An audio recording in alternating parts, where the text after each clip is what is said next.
भारत एक लोकतांत्रिक देश है। इस देश में रहने वाले सभी नागरिकों को सामान्य अधिकार प्राप्त हैं। लेकिन अगर हम जमीनी हालात को देखें तो ये साफ हो जाता है कि बहुत से लोग इन अधिकारों को प्राप्त करने के बाद भी जिंदगी में बहुत सी महरूमियों के शिकार हैं। ऐसे लोगों में आत्मविश्वास पैदा करना और उन्हें महरूमी की भावना से बाहर निकालना समय की सबसे बड़ी जरूरत है, क्योंकि महरूमी के एहसास के साथ जीने वाले वर्ग किसी भी समाज के लिए ना फायदेमंद हो सकता है और ना ही अपनी क्षमताओं और सलाहियतों का बेहतर इस्तेमाल कर सकता है। आज की प्रॉब्लम क्या है? आज की प्रॉब्लम ये है कि मुसलमानों के लिए एक वैक्यूम सी बन गई थी। It was vacuous. कोई लीडरशिप कहीं नहीं है, कोई ख़ास लीडरशिप नहीं है, कोई नेविगेट करने वाला नहीं है इस कम्युनिटी को कि इस कम्युनिटी को कहाँ जाना है और इसे वहाँ पर कैसे ले जाया जाए। प्रोग्रेस और रिफॉर्म्स, ये दोनों चीज़ों की जितनी आज की तारीख में ज़रूरत है मुस्लिम कम्युनिटी को, हिंदुस्तानी मुसलमान कौम को, जो रिफॉर्म्स और प्रोग्रेस की जितनी आज ज़रूरत है उतनी शायद कभी नहीं थी। भारत में मुसलमान लगभग 200 मिलियन हैं, लेकिन वंचित वर्गों की सूची में सबसे ऊपर हैं। आज भी बड़ा वर्ग शिक्षा से वंचित है, बेरोजगारी और गरीबी का शिकार है और इनमें असुरक्षा की भावना दिन प्रतिदिन बढ़ती जा रही है।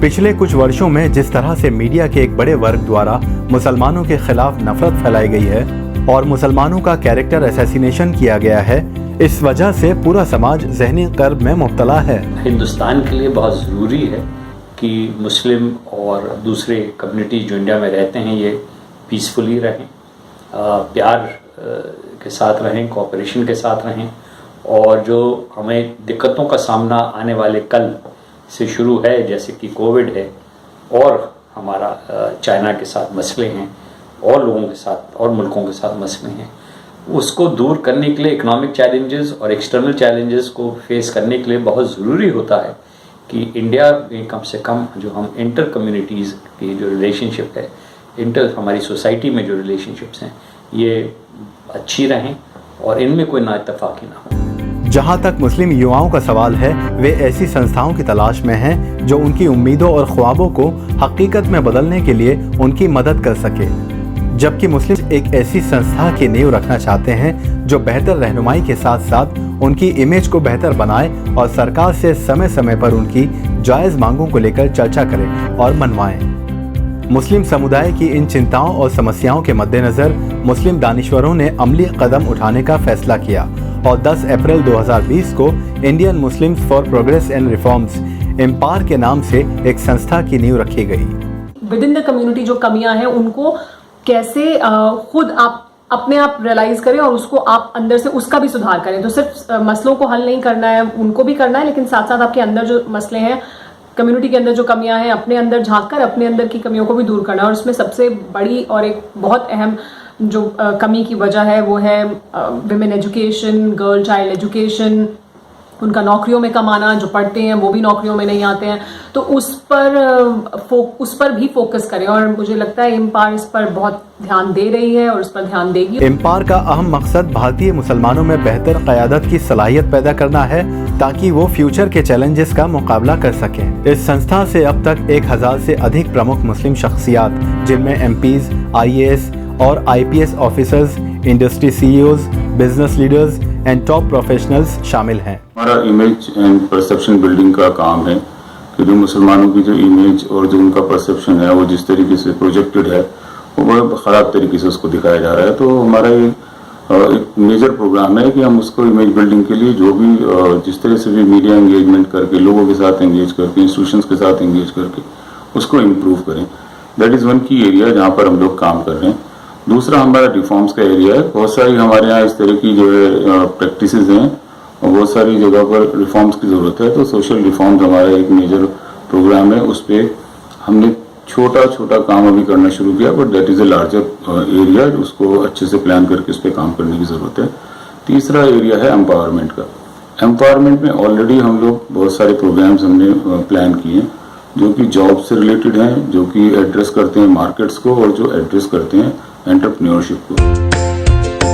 Indian Muslims for progress and reforms के विजन और मिशन को आगे बढ़ाने और लक्ष्यों को प्राप्त करने के लिए इसे 12 फंक्शनल वर्किंग ग्रुप्स में डिवाइड किया गया है, जैसे media outreach group, women empowerment group, policy advocacy group, social media group, legal support group, youth for change group, education and jobs group, overseas Indians group, data and research group, enterprise support group, NGO support group, masjid madrasa outreach group. इन working group से आप आसानी से अंदाज़ा लगा सकते हैं कि एम्पावर का दायरा कितना बड़ा है।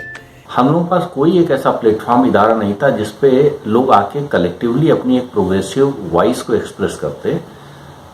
तमाम सारे एनजीओज हैं जो फील्ड पे काम करते हैं एम्पावर करने के लिए, तमाम सारे नेशनल लेवल पे बॉडीज हैं जो रिलीजियस इश्यूज को टेकअप करती हैं, लेकिन एक अंडरस्टैंडिंग बेहतर करने के लिए सोसाइटी में और एक इमेज मुस्लिम कम्युनिटी की जो परसीव हो रही है, जो बाकी कम्युनिटी देख रहे हैं, वो कैसे ज़्यादा पॉजिटिव हो, ज़्यादा एक पॉजिटिव रुख मुस्लिम कम्युनिटी का देश के सामने, समाज के सामने निकल के आए और मीडिया के साथ भी कहा जाए कि जो आप दिखा रहे हो ये मुसलमानों की सच्चाई नहीं, सच्चाई दूसरी है। तो जो लोग फिर भी अगर एक एजेंडा के तहत करना चाहते हैं उनका तो कुछ नहीं कर सकते, लेकिन जो लोग मिसगाइडेड थे तो उनके आगे एक फैक्ट शीट रखी जा सकती है। एम्पावर जो है वो ऐसे लोगों को जोड़ के चल रहा है जो कम्युनिटी के अंदर जिनका एक अच्छा रिकॉर्ड रहा हो, जो एम्पावर को एक पावर दे सके, एम्पावर कर सके उसको, और ऐसी छूट इसको मिलनी चाहिए जो सरकार से बात कर सके, जो सरकार के पास मुसलमानों की अपनी दिक्कतें, परेशानियां, जो प्रॉब्लम्स हैं उनको ले जा सके। लेकिन एम्पावर को भी लोगों को बहुत ज़्यादा उन पर एतमाद और भरोसा करना पड़ेगा। एम्पावर का मानना है कि अगर मुसलमान जीवन के सभी क्षेत्रों में सफल होना चाहते हैं तो उनको की stakeholders, government, media, think tanks और अन्य राजनीतिक, सामाजिक और व्यावसायिक संस्थाओं के साथ मजबूत संबंध स्थापित करना होगा और इनके साथ डायलॉग भी शुरू करना होगा, क्योंकि आइसोलेशन में कोई कौम ना आगे बढ़ सकती है और ना ही तरक्की कर सकती है। एम्पावर का ये मकसद ये है कि जोड़ना कि जो फ्रेगमेंटेड जो सोसाइटीज़ हैं उनको एक जगह लाना, एक मसले पर लाना। और वो मसला वो है कि वो हम अगर अपने ग्रुप के ज़रिए ये कन्वे कर दें कि एम्पावर का रोल क्या है wellbeing, socio and economic upliftment के ऊपर कम्युनिटी का, अगर ये मैसेज कम्युनिकेट हो जाए तो मेरे ख्याल से बाकी सब जो लोग करते रहें, पॉलिटिकल लोग हैं वो पॉलिटिकल करते रहें, लेकिन इस पर आ जाएंगे। तो IMPAR would be apex body इंशाल्लाह in the long run to guide the youths. IMPAR के अध्यक्ष डॉक्टर MJ खान को उम्मीद है कि जल्द ही ये संस्था भारत में और विश्व में मुस्लिम थिंक टैंक व डेवलपमेंट कैटलिस्ट के रूप में अपनी पहचान स्थापित करने में कामयाब हो जाएगी। प्रशासन से और शासन से किस तरह से आप डील कर रहे हैं, उनको किस तरह से इंगेज कर रहे हैं। एम्पावर में जो लोग आए हैं और जो लोग जुड़ते जा रहे हैं, ऐसे लोग हैं कि सोसाइटी के, गवर्नमेंट के, पॉलिटिकल पार्टीज के, एजुकेशनल फील्ड के हर ग्रुप के लोग हैं जिनको कि अच्छा एक्सपीरियंस है। मुस्लिम संस्थाओं और मुस्लिम युवाओं को इसमें ज़्यादा से ज़्यादा तादाद में शामिल होना चाहिए ताकि शैक्षिक, आर्थिक और राजनीतिक क्षेत्रों में सफलतापूर्वक कदम उठाए जा सकें।